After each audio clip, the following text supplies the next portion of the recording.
what are we starting with tonight, Teal? Okay, so we're going to start with the topic of video game addiction disorder. Yes, and this is actually a serious thing that kind of builds off of the mental health topic we talked about last time. We're going to go ahead and go through this, but we're also going to reference a white paper, which we will link to in the description. We're not actually going to read the white paper because it is a research paper. Yes. And it is very, very... good reading, but heavy reading. Very heavy.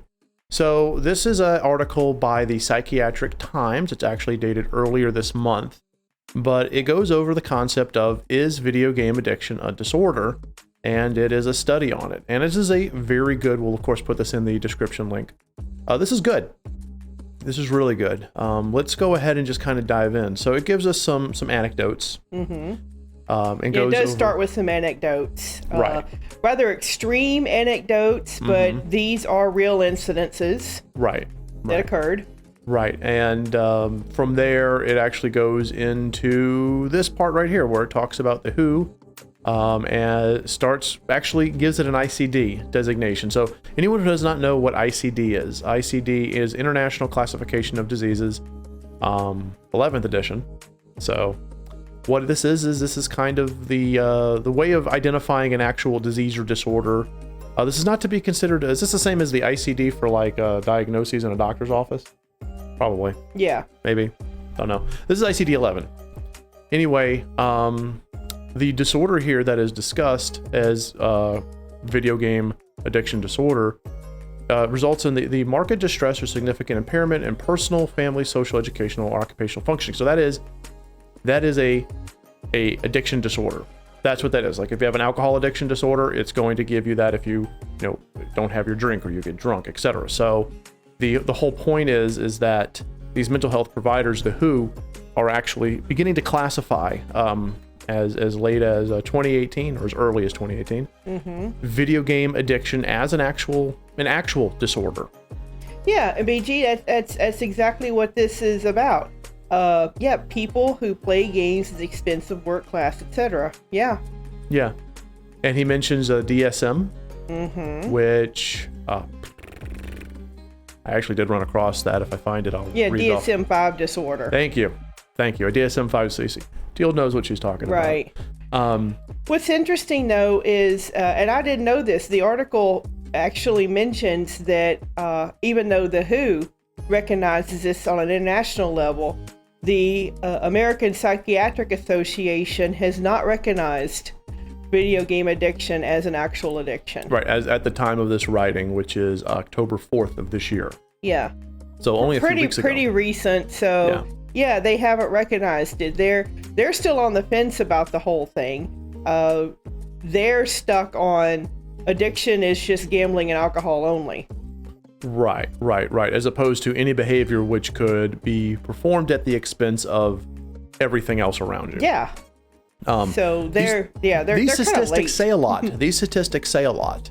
You know, so this percentage is 49.7 agreed with the DSM-5 criteria. But these percentage of scholars here are getting more and more skeptical, down to this one right here, that are skeptical and saying that it's, so these guys here say it could be a mental health problem. It might be a disorder, while these are skeptical. And this is all kind of going to the point where video game addiction disorder, or we'll just call it gaming disorder, gaming addiction, is still so new in the paradigm of mental health that it's not actually seen as an addiction. It's just, he plays too many video games. Or he has a problem. Being compulsive, they're saying that being compulsive is not an addiction. Right. It's interesting. Right.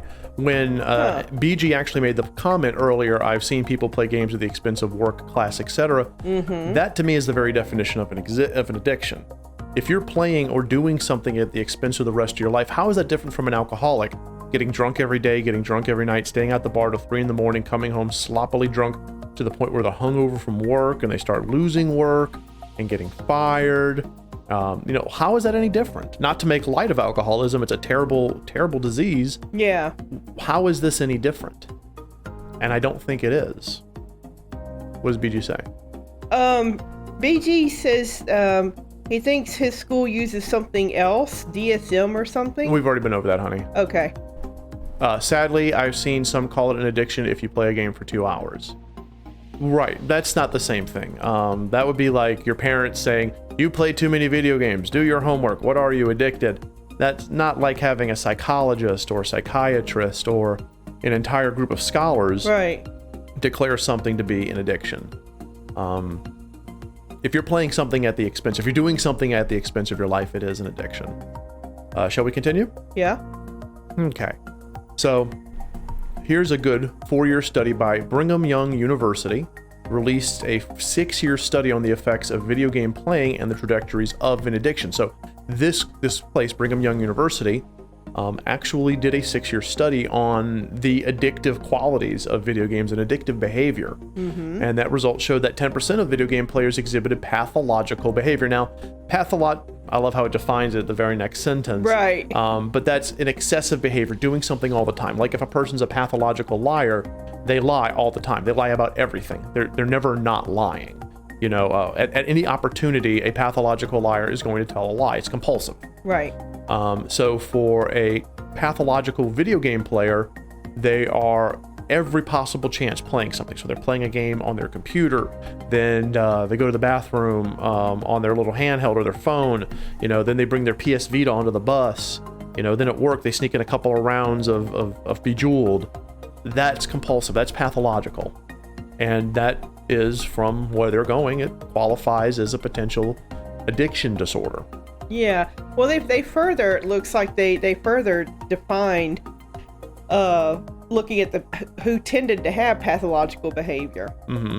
And they say it tended to be males with low levels of pro-social behavior. Right. And you know, if you've ever looked at the whole concept of, and do apologize, not trying to offend anybody, but the whole gaming incel idea. You know, a person who's in the living in their mother's basement, that whole stereotype. It's a stereotype. It's not a correct stereotype, but a stereotype nonetheless. Those people, that is seen as being what the typical person with a video game addiction is like. And that's not actually very accurate. Children can have a video game addiction.